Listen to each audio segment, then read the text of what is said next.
8월 21일 아침 묵상 시간입니다. 모든 세상의 주관자가 되시는 하나님을 향한 신뢰와 그 신뢰 안에 살아가는 삶이 어떤 것인지를 말씀을 통해 깨닫게 되는 시간 되길 소망하면서 우리 함께 보도록 하겠습니다. 예레미야서 51장 33절부터 44절까지 말씀, 우리 가능하신 분들은 함께 한 목소리로 읽어보도록 하겠습니다. 나 만군의 주 이스라엘의 하나님이 말한다. 딸 바빌로니아는 타작마당이다. 농부가 타작마당에 곡식을 밟듯이 군대가 들어가서 그들을 짓밟을 것이다. 이제 곧 그 마당에서 타작을 할 때가 온다. 바빌로니아 왕 느부갓네살이 나를 먹었습니다. 그가 나를 멸망시켰습니다. 그가 나를 빈 그릇처럼 만들어 놓았습니다. 그는 바다의 괴물처럼 나를 삼켜버렸습니다. 맛있는 음식처럼 나를 먹어 제 배를 채우고는 나를 버렸습니다. 내가 당한 폭행을 그대로 바빌로니아에게 갚아주십시오. 시온의 백성이 이렇게 호소할 것이다. 바빌로니아 백성이 나의 피를 흘렸으니 그들에게 그대로 갚아주십시오. 예루살렘이 이렇게 호소할 것이다. 그러므로 나 주가 말한다. 보아라, 내가 너의 호소를 들어주며 너의 원수를 갚아주겠다.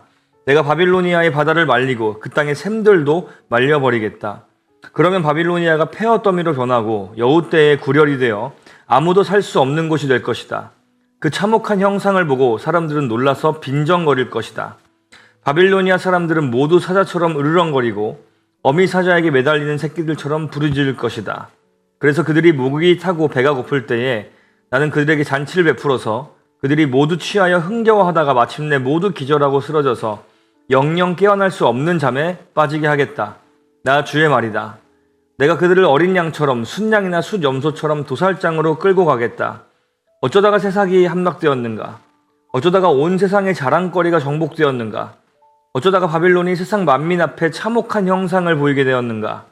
바빌론으로 바닷물이 밀려오고 요란하게 밀려오는 파도 속에 바빌론이 잠기고 말았구나. 성읍들이 황무지로 변하여 메마르고 삭막한 땅이 되었구나.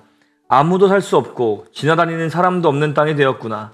내가 직접 바빌로니아의 신 벨에게 벌을 내리고 그가 삼켰던 것을 그의 입으로 토하여 내게 하겠다. 뭇 민족이 다시는 그에게 몰려들지 않을 것이다. 바빌론 도성의 성벽이 무너졌다. 아멘.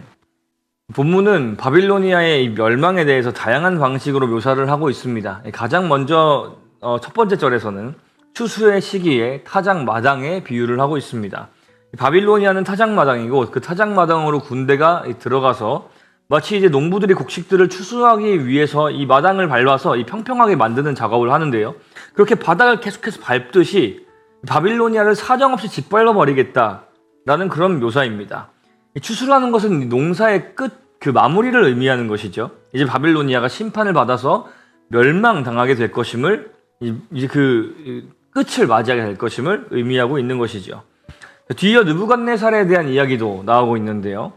여기서 바다의 괴물이라는 단어가 등장합니다. 이걸 이제 히브리어로 타닌이라고 하는 단어를 번역한 것인데요. 이 타닌은 물을 요동시켜서 육지의 경계를 허물고 사람을 삼키는 이 고대 사회에서 이 물을 주관하는 신화적 존재로 인식되는 생물인데, 이 예레미야에 의해서 느부갓네살에 대한 이 비유로, 또 에스겔에 의해서는 이집트의 이 파라오에 대한 비유로 사용되는 그런 단어입니다. 굉장히 무섭고 강한 괴물로 이 비유를 한다라는 것은 그들의 위세가 굉장했으며 그들의 침략이 또 무척 가혹하고 끔찍했다라는 것을 이제 이야기하고자 하는 것이지요.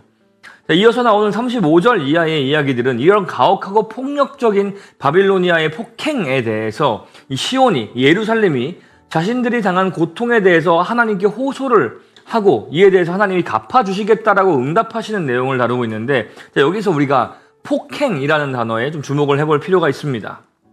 사실 이 바빌로니아가 하나님의 큰 계획 안에서는 이 범죄한 이스라엘과 유다, 또 그 바빌로니아의 주변국들을 심판하기 위한 이 하나님 나라의 하나님의 이 도구로 사용되었다라는 것을 우리가 그동안 이 예레미야서를 묵상하면서 이제 알 수 있었는데요. 그러나 엄밀히 말하면 하나님은 바빌로니아의 침략 전쟁 자체가 정당하다, 의롭다라는 것을 이야기하신 것은 아닙니다.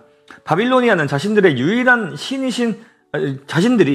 신이신 여호와 하나님의 도구로 붙들려서 사용되었다라는 사실은 추호도 모른 채 그저 자신들의 영광과 이익을 위해서 다른 나라들을 무참히 침략했던 것입니다. 그들의 동기와 행위 자체는 사실상 하나님과 아무런 상관이 없었던 것인데, 하나님은 완전하신 계획과 이 지혜 안에서 이들의 악행을 허용하심으로 바빌로니아의 침략 전쟁의 그 영향권 아래에 있던 이스라엘, 그리고 유다, 그리고 여러 이제 나라들, 이 하나님 앞에 범죄한 그 나라들을 심판하셨던 것이죠. 자, 그래서 예레미야는 폭행이라는 단어를 사용하여서 이 바빌로니아가 이스라엘을 멸망시키는 행위를 그들의 폭력의 결과로 서술하고 있는 것이고, 이 말인즉슨 바빌로니아는 자신들의 폭행, 즉 자신들의 죄로 인해서 하나님 앞에 심판을 받아 마땅하며, 하나님께서는 이제 회개하고 하나님 앞에 호소하는 이스라엘, 이 유다의 편에 서서 바빌로니아를 심판하시겠다라는 것을 지금 이야기하고 계신 것입니다.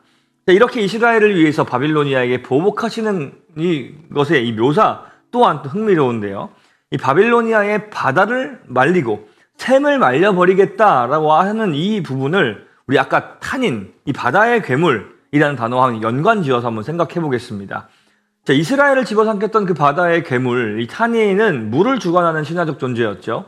근데 그 존재의 근간이 되는 이 물이라는 것을 다 말려버리겠다라는 것이 무슨 의미이겠습니까? 이 느부갓네살, 그리고 바빌로니아에게 임하는 심판이 단순하고 가벼운 어떤 한 건에 대한 그 가벼운 형벌이 아니라 그 나라와 그 왕을 완전하게 멸망시켜버리겠다라는 것을 의미한다고 볼 수 있는 것이겠죠. 42절을 보면은 바다가 넘친다라는, 이 물이 마른다는 것과 좀 상반되는 표현도 등장하고 있는데요. 물을 주관해야 할 바빌로니아가 오히려 물에 의해 멸망당하게 된다. 그 후로는 어떻게 됩니까? 성읍들이 황폐하게 되고 마른 땅과 사막이 되게 되고 사람이 살지 않고 여우의 굴혈이 되고야 마는 지경에 이르게 될 것이다 라고 이제 이야기를 하고 있습니다. 자, 이렇게 우리가 이 역사적 사건들을 통해서 배우고 또 적용해 볼 수 있는 것은 무엇입니까? 하나님이 모든 것을 주관하신다라는 그 주권자라는 사실, 그리고 그 주권 안에서 모든 악한 세력들은 멸망을 피할 수 없게 될 것이라는 사실입니다. 이 바빌로니아의 세력이 얼마나 강했습니까? 그들은 주변의 수많은 나라들을 집어삼킨 이 바다의 괴물, 이 신화적 존재에 비견될 만한 굉장한 힘과 권세를 가지고 있었습니다. 그리고 그들은 그 힘으로 악행을 일삼았고 하나님의 백성들은 그들에 의해서 나라를 빼앗기는 비참한 상황에 놓이게 됐죠. 그러나 이것이 과연 옛날 이야기에 불과할까요? 오늘날에도 악한 자들은, 특별히 악하면서도 강한 힘을 갖고 있는 자들은 자신들의 유익을 위해서 자신들보다 약한 자들을 짓밟기를 즐겨합니다. 그들의 돈으로, 또 권력으로, 또는 그들이 가지고 있는 어떤 모종의 힘으로 사람들을 자신들의 발 아래 두고자 하는 것을 우리는 오늘날에도 아주 자주 보고 때로는 경험하고 있습니다. 그리고 우리는 때때로 저렇게 악한 자를 하나님은 왜 그냥 두고 계시는가? 우리는 왜 이런 권력자, 이와 같은 사회 구조, 이 사회 구조 악 가운데에서 살 수밖에 없을까? 왜 이것은 아무리 노력해도 변하지 않는가라고 생각하면서 이 시온의 백성들처럼 탄식하며 호소하기도 합니다. 하나님 앞에 그렇게 기도하죠. 그러나 여러분, 악은 결코 영원하지 않다는 것을 우리가 이 말씀을 통해서 우리가 볼 수 있습니다.